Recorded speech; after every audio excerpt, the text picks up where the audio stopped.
আজকে বিরাট কোহলি 100 করতে পারবে, না সে তাড়াতাড়ি আউট হয়ে যাবে?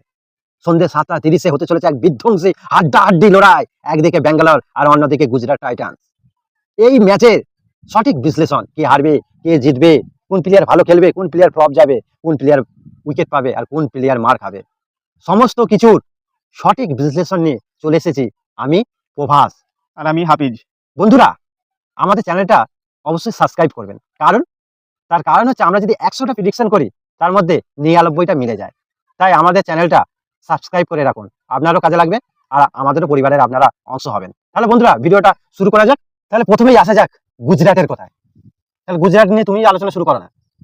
গুজরাটের বিষয়ে কি বলবো, গুজরাটের প্লেয়াররা খুব একটা ভালো ফর্মে নেই। কিছু প্লেয়ার আছে এই ম্যাচটাই ভালো খেলতে পারে, তার মধ্যে একজন আছে হচ্ছে শুভমান গিল। আমার মতে মনে হয় শুভমান গিল একটা অর্ধশত রান করবে। তার সঙ্গে আরো একজন আছে যে জস বাটলার, সে খুব ভালো প্লেয়ার কিন্তু ফর্মে নেই। জস বাটলারকে দুর্দান্ত লাগে ভাই, সে খেলছে, সে ভালো প্লেয়ার, এক্সপিরিয়েন্স প্লেয়ার, সে রান পাচ্ছে না। আমার মতে মনে হয় জস বাটলার এবং শুভমান গিল খুব ভালো একটা ইনিংস খেলবে। সাই সুদর্শন দুটো ইনিংসে খুব ভালো খেলেছে, এই ইনিংসে আমার মনে হয় সাই সুদর্শন অতটা ভালো খেলতে পারবে না। কত রান করতে পারে মনে হয়?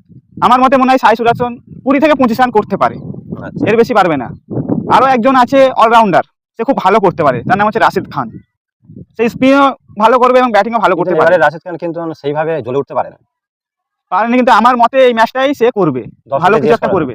দর্শকরা আপনারাই জানেন যে রাশিদ খান কি করতে পারে, 2-3টে উইকেট নিতে পারে, কি রান করতে পারে, আপনারাই জানেন।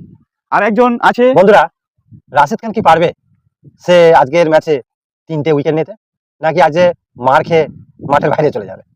কমেন্ট করবেন। তো আসা যাক গুজরাট টাইটান্সের বলার নিয়ে। বলারে ফার্স্ট বলারে আছে মোহাম্মদ সিরাজ আর কাগিসোর আবাডা, দুজনে খুব ভালো বল করছে। তারা হয়তো এই ম্যাচে একটা করে উইকেট পেতে পারে, দুজনে একটা একটা উইকেট পেতে পারে। তো গুজরাট টাইটান্সের এইটুকু। এবার আরসিবির না তুমি কিছু বলো। ব্যাঙ্গালোর সম্বন্ধে কি বলবো? ব্যাঙ্গালোর তো এবারে মনে হয় যতগুলো আইপিএল হয়েছে সব থেকে বেস্ট ফর্মে আছে। অবশ্যই তাদের হচ্ছে মেন স্তম্ভ বিরাট কোহলি। এই ম্যাচে আমার মনে হয় বিরাট কোহলি তার প্রথম 100 করতে পারে।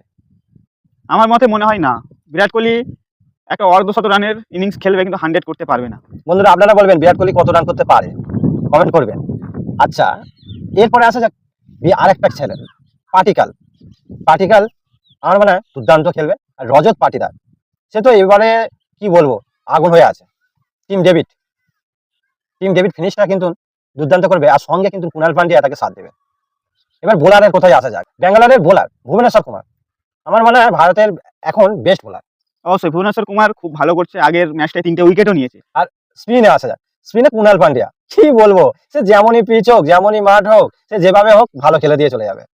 তো আমার মতে বলে কুণাল পান্ডিয়া এই ম্যাচটাই মার খেতে পারে। পিচের কন্ডিশন অনুযায়ী আমি বলছি কুণাল পান্ডিয়া কিন্তু সেরা খেলাটা খেলে দেবে। বন্ধুরা, আপনারা জানেন যে কুণাল পান্ডিয়া কে কি করতে পারে। আর কারণ দেখো, ব্যাঙ্গালোর হচ্ছে তাদের এবারের আইপিএল বোলিং লাইন আমার মনে হয় যতগুলো আইপিএল হয়েছে সব থেকে সেরা। আর এবছরের যতগুলো টিম আছে সব থেকে ভালো যদি বোলিং লাইন হয় সেটা হচ্ছে ব্যাঙ্গালোরের দুর্দান্ত বোলিং। ব্যাঙ্গালোরের আরো একটা বলার আছে দুর্দান্ত ফর্মে, তার নাম হচ্ছে জস হেজালউড। হ্যাঁ অবশ্যই, কি বল, আমার মনে হয় জীবনের সেরা ফর্মে আছে। সে নিজের ইনজুরি কাটিয়ে এসে যে হিসাবে বোলিং করছে, দুর্দান্ত বোলিং করছে, ব্যাটসম্যানদের খেলতেই দিচ্ছে না তার বল। আর তাহলে এই ম্যাচে কে হারবে কে জিতবে এটা তো একটা প্রেডিকশন করতেই হয়।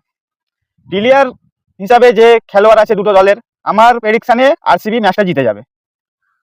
আমারও মনে হয়, মনে নয় একদম পুরো শিওর বলছি, 80% ব্যাঙ্গালোর জিতে যাবে। তবে গুজরাট একটা ভালো লড়াই করতে পারে। অবশ্যই গুজরাট খেলাটা একদম খারাপ হবে না, হাড্ডাহাড্ডি খেলাই হবে, জিতবে আরসিবি। আর বন্ধুরা, আপনারা কমেন্টে জানান কে জিতবে। ভিডিওটা এখানেই শেষ করবো। আপনারা ভালো থাকবেন, সুস্থ থাকবেন, দেখা হবে পরের ভিডিওতে।